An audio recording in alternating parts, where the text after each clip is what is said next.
اعوذ باللہ من الشیطان الرجیم بسم اللہ الرحمن الرحیم السلام علیکم ورحمۃ اللہ وبرکاتہ۔ معزز سامعین، سب سے پہلے میں آپ کو اپنے اس چینل میں خوش آمدید کہتا ہوں۔ سامعین، آج کے اس ویڈیو میں ہم انشاءاللہ آسان عربی گرامر کی کلاس لیں گے۔ ہم انشاءاللہ آپ کو آسان سے آسان طریقے کے ساتھ عربی گرامر کا تعارف کروائیں گے، ان کے قواعد و قانون پڑھائیں گے۔ انشاءاللہ ایسا طریقہ اپنائیں گے کہ آپ کو سمجھ آئے گا۔ سامعین، اگر آپ میں سے کوئی بھی شخص ہم سے آن لائن قرآن مجید پڑھنا چاہے تو ہم آن لائن قرآن مجید بھی پڑھاتے ہیں، اور قرآن مجید پڑھنے کے لیے ہمارا نمبر اسکرین پر موجود ہے، آپ اس نمبر پر رابطہ کر سکتے ہیں۔ کلاس شروع کرنے سے پہلے ایک ریکویسٹ ہے کہ اگر آپ میں سے کسی بھائی نے بہن نے ہمارے چینل کو سبسکرائب نہیں کیا تو ہمارے چینل کو سبسکرائب بھی کر لیں، تاکہ آنے والی ہر ویڈیو آپ تک بر وقت پہنچتی رہے۔ آئیے کلاس شروع کرتے ہیں۔ سامعین، عربی گرامر کے بارے میں جب کلاس شروع کی جاتی ہے تو اس سے پہلے کچھ اصطلاحات ہوتی ہیں، ان کا جاننا ضروری ہے، کیونکہ یہی اصطلاحات آگے گرامر میں استعمال ہوتے ہیں۔ یہ اصطلاحی جو باتیں ہیں، اگر ان کو نہ جانیں تو پھر آگے گرامر جب شروع کریں گے تو آپ کو گرامر سمجھ نہیں آئے گی۔ تو آئیے پہلے یہ اصطلاحات جو ہیں، آج کی کلاس جو سمجھے کہ آج کی کلاس یہ اصطلاحات کے بارے میں ہے، ان کو جان لیں تاکہ آگے آنے والی جو کلاس ہے ہمیں آسانی سے سمجھ آ سکے۔ آئیے شروع کرتے ہیں۔ سامعین، یہ تقریباً 11 کے قریب اصطلاحی باتیں ہیں، ان کو شروع کرتے ہیں۔ ان میں سے سب سے پہلے جو بات ہے وہ یہ ہے کہ ایک زبر، ایک زیر اور ایک پیش کو حرکت، اور تینوں کو حرکات ثلاثہ کہتے ہیں۔ حرکات ثلاثہ کہتے ہیں، اور جس حرف پر کوئی حرکت ہو اسے متحرک کہتے ہیں۔ متحرک کا مطلب ہوتا ہے حرکت والا۔ دوبارہ سنیے، ایک زبر، ایک زیر اور ایک پیش کو حرکت، اور تینوں کو حرکات ثلاثہ کہتے ہیں، اور جس حرف پر یہ تینوں حرکات میں سے کوئی حرکت ہو تو اس حرف کو، اس لیٹر کو متحرک کہتے ہیں۔ نمبر 2، دو زبر، دو زیر اور دو پیش کو تنوین کہتے ہیں، اور جس پر تنوین ہو اسے منون کہتے ہیں۔ منون کا مطلب تنوین والا لیٹر، تنوین والا حرف۔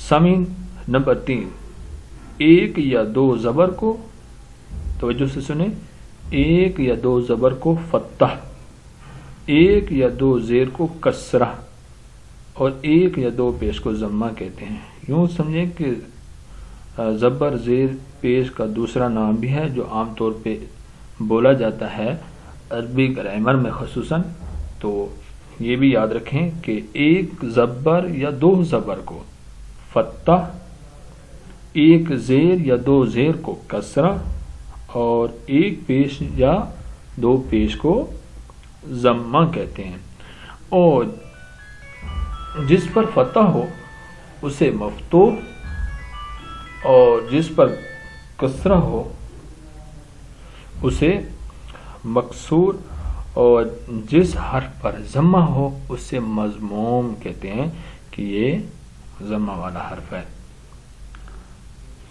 سامعین، آئیے آگے چلتے ہیں۔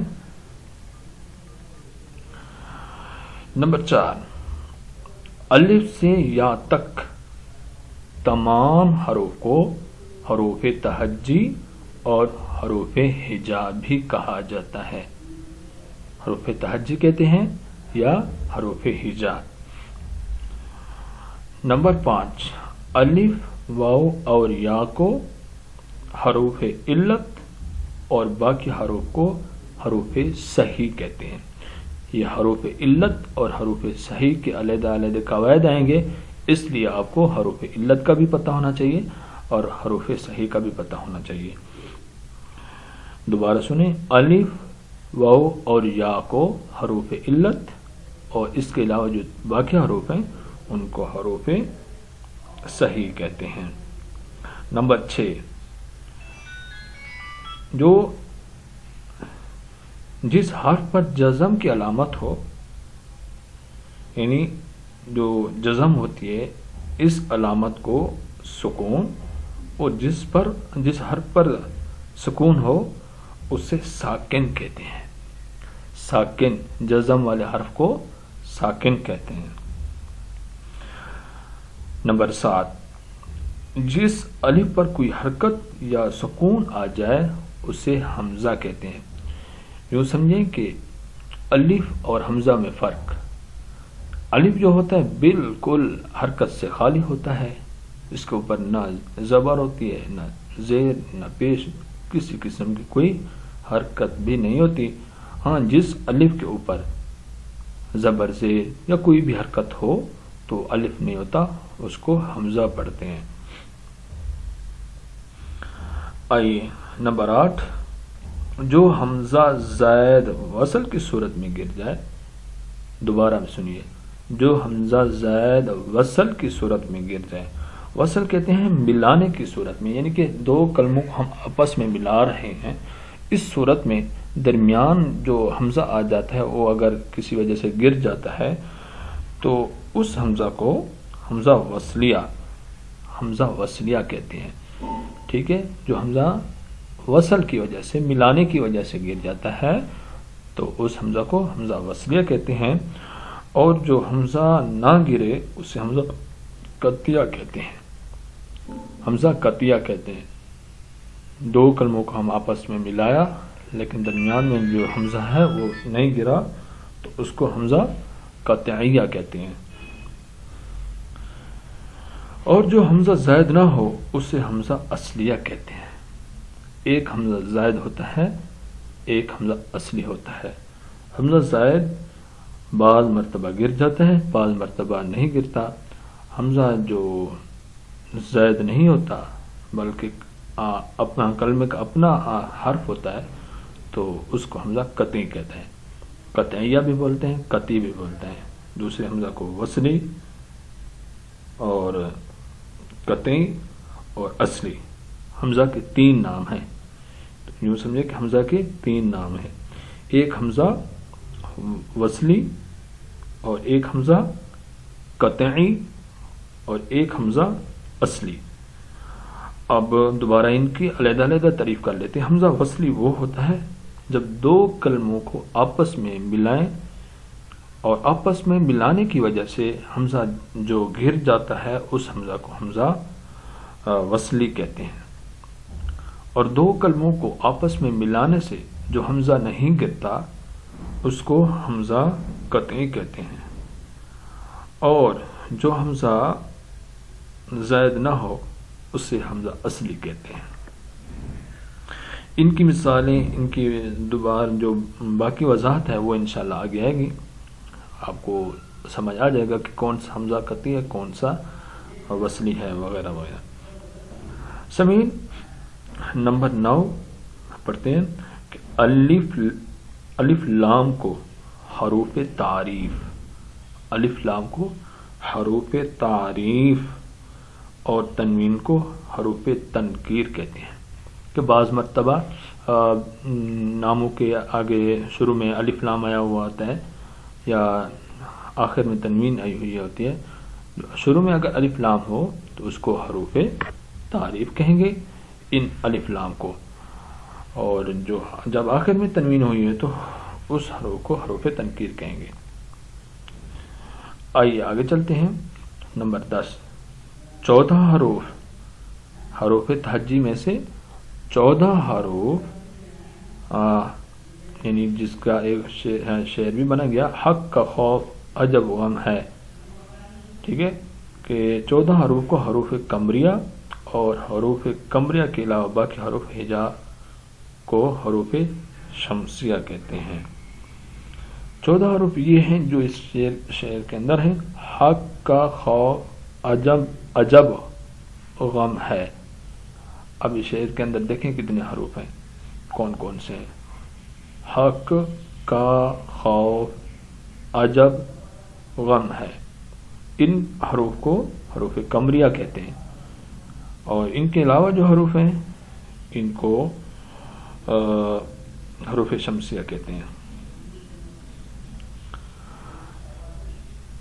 آئیے سامعین آگے چلتے ہیں۔ نمبر 11، یہ آخری بات ہے، توجہ سے سنیں۔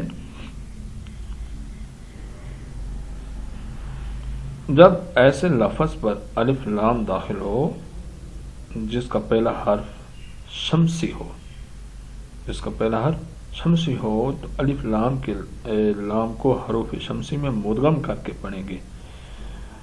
مدغم یعنی ملا کے پڑھیں گے۔ کیا مطلب؟ یعنی لام کا تلفظ نہیں کریں گے۔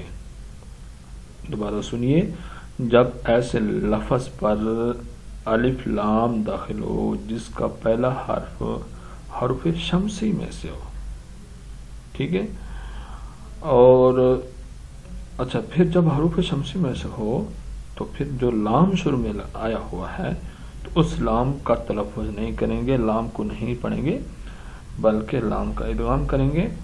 پیچھے جو الف ہے اس کو آگے حروف شمسی کے ساتھ ملا کے پڑھیں گے۔ اس کی مثال جیسے الشمس، القمر، القمر نہیں ہے، الشمس، والضحیٰ، ٹھیک ہے۔ ہاں تو سامعین، یہ تقریباً 11 اصطلاحات تھیں جن کا جاننا بہت ضروری تھا۔ امید ہے کہ آپ کو یہ اصطلاحات سمجھ آ چکی ہوں گی۔ اگر آپ میں سے کوئی بھی شخص کوئی سوال ان اصطلاحات کے بارے میں پوچھنا چاہے تو ہمارا نمبر بھی اسکرین پر موجود ہے۔ آپ ہمارے ویڈیو کے نیچے جو کمنٹس کا آپشن ہے ان کے اوپر کوئی کمنٹ بھی کر سکتے ہیں، لکھ سکتے ہیں، پوچھ سکتے ہیں، ہم انشاءاللہ آپ کو جواب دیں گے۔ دعا میں یاد رکھنا۔ السلام علیکم ورحمۃ اللہ وبرکاتہ۔